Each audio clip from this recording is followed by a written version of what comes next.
Now in this video we will talk about how to write an ion, means how to decide how many electrons will be lost from an atom to form a ion.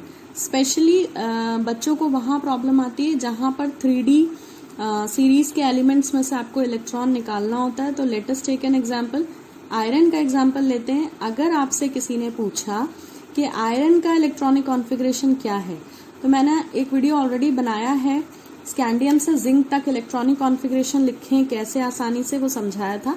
यहाँ फिर से repeat कर रही हूँ कि जो आपकी 3D series है that is from scandium to zinc, यानी एटॉमिक नंबर 21 टू 30. इनका बेस आप कैल्शियम को माने. कैल्शियम का एटॉमिक नंबर क्या होता है 20, और कैल्शियम का इलेक्ट्रॉनिक कॉन्फ़िगरेशन जो है वो होता है 4s2. इसके आगे का आपको ऑलरेडी पता है इसलिए मैं लिख नहीं रही हूँ. 4s2 मतलब 20 इलेक्ट्रॉन्स. तो 21 के लिए मैंने क्या बताया था कि इसको 20 + 1 लिखें, और 20 का मतलब आपने 4s2 लिखा था. तो 4s जब भर जाती है तो फिलिंग किस में होती है 3D में होती है. तो 3D1 सिंपल सा है. इसके लिए अफबाउ रूल क्लियर होना चाहिए. 1s आता है पहले, फिर 2s, फिर 2p, फिर 3s, 3p, 3d, then comes 4s.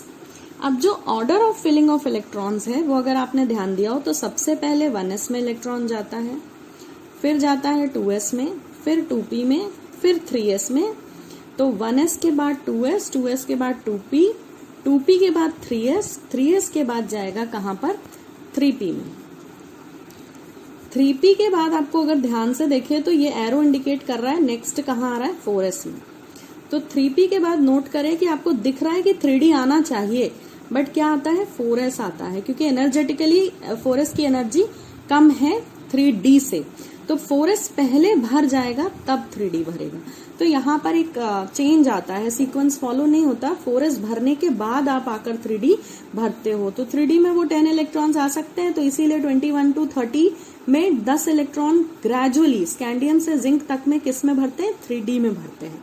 तो इलेक्ट्रॉन की फिलिंग तो समझ आ गई है कि स्कैंडियम में क्यों 4s2 3d1 है. जिंक के लिए 30 को हम कैसे लिख सकते हैं 20 + 10 लिख सकते हैं. 20 का मतलब मैंने आपको बताया था 4s2 होता है, और 3d चालू हो जाता है 4s भरने के बाद. तो यहाँ पे कॉन्फ़िगरेशन इसीलिए 4s2 3d10 होता है. तो कॉन्फ़िगरेशन क्लियर है. मगर अगर आपको आयंस बनाना हो तो इलेक्ट्रॉन्स भरना तो समझ आ गया, निकालेंगे कैसे. If you want to understand this then I was taking the example of iron. एक बार सीख लें तो आप किसी भी एलिमेंट के लिए कर सकते हैं. आयरन का एटॉमिक नंबर है 26, मीन्स 20 + 6. इसका क्या मतलब हुआ 4s2 + 6 electrons will go in 3d, right. तो इसको मैं यहाँ क्लियरली लिख लेती हूँ. Iron atomic number 26 means 4s2 3d 6. अब अगर आपसे किसी ने कहा कि आयरन की +2 ऑक्सीडेशन स्टेट में इसका कॉन्फ़िगरेशन लिखिए, तो आप कैसे लिखेंगे. ये चीज यहाँ सीख लें, 12th में भी काम आएगी, क्योंकि कोऑर्डिनेशन कंपाउंड्स एक चैप्टर है 12th में जो नहीं हो सकता अगर आपको ये रूल्स नहीं पता है कि कैसे करना है. तो ध्यान रखें कि 4s में इलेक्ट्रॉन भरते भी पहले हैं. देखो 3d से पहले इलेक्ट्रॉन किस में डाले हैं 4s में डाले हैं, क्योंकि इससे समझ आ रहा था कि 3d के पहले इलेक्ट्रॉन कहाँ डालिए 4s में डालिए. इसीलिए हम सीक्वेंस में 3d से पहले 4s में इलेक्ट्रॉन डालते हैं. क्यों डालते हैं, क्योंकि 3d से 4s की एनर्जी कम होती है. इतनी बात समझ आई. लेकिन इलेक्ट्रॉन्स डालना समझ आया, निकालना भी बिल्कुल वैसा ही है. इलेक्ट्रॉन डालते 4s में पहले हैं तो निकाले भी 4s से पहले ही. तो आयरन इन +2 ऑक्सीडेशन स्टेट कैसे लिखा जाएगा 4s 0 हो जाएगी, इसमें कोई इलेक्ट्रॉन नहीं बचेगा, और इलेक्ट्रॉन बचेंगे कहाँ सिर्फ 3d में. ठीक है, क्योंकि इलेक्ट्रॉन जाते भी 4s में पहले हैं और निकलते भी 4s से पहले हैं. ठीक, अगर यही आपसे कहा होता कि +3 ऑक्सीडेशन स्टेट में कॉन्फ़िगरेशन लिखे, तो +3 का मतलब है 3 इलेक्ट्रॉन निकाल दे, है ना.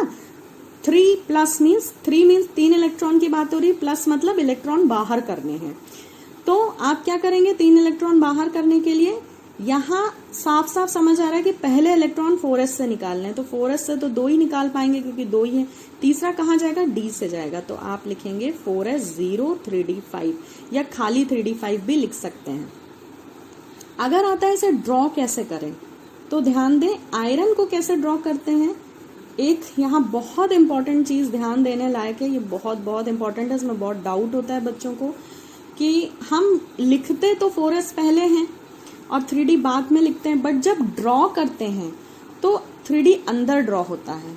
ठीक है, तो आप 3D6 अंदर ड्रॉ करेंगे और 4s पीछे ड्रॉ करेंगे। तो इसका कॉन्फ़िगरेशन लिखा जाएगा ऐसे,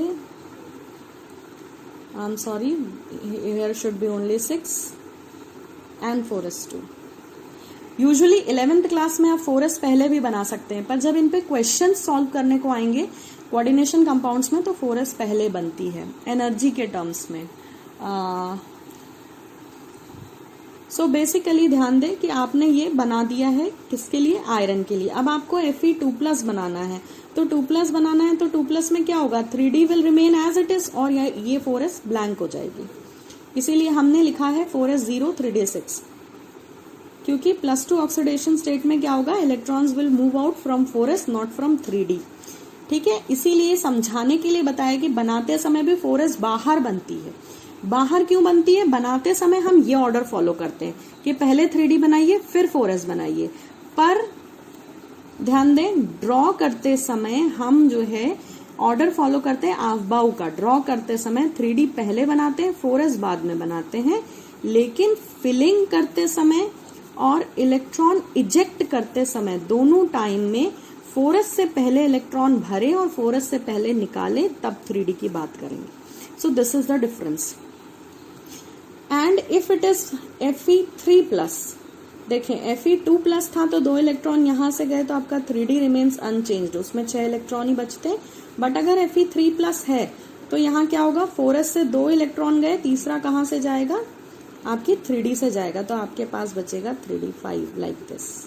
यहाँ भी अब आप ये सोचो कि ये इलेक्ट्रॉन क्यों नहीं निकाला, ये पेयर वाला क्यों निकाला, इसलिए हमने ये 6th इलेक्ट्रॉन निकाला, क्योंकि फिलिंग में आपने पढ़ा है कि पहले सिंगल फिलिंग होती है तब पेयरिंग होती है। तो आयरन में आपने 6 इलेक्ट्रॉन भरने के लिए क्या किया था, पहले सारे सिंगल भरे, तब ये पेयरिंग करी थी एंटी क्लॉकवाइज। तो जैसे भरते हैं वे उसी ऑर्डर में इलेक्ट्रॉन निकालते हैं। आपने 6th इलेक्ट्रॉन लास्ट में भरा है, इसलिए निकलेगा वो सबसे पहले। I hope this is clear to everybody. This is how we write the configuration for ions and we draw like this.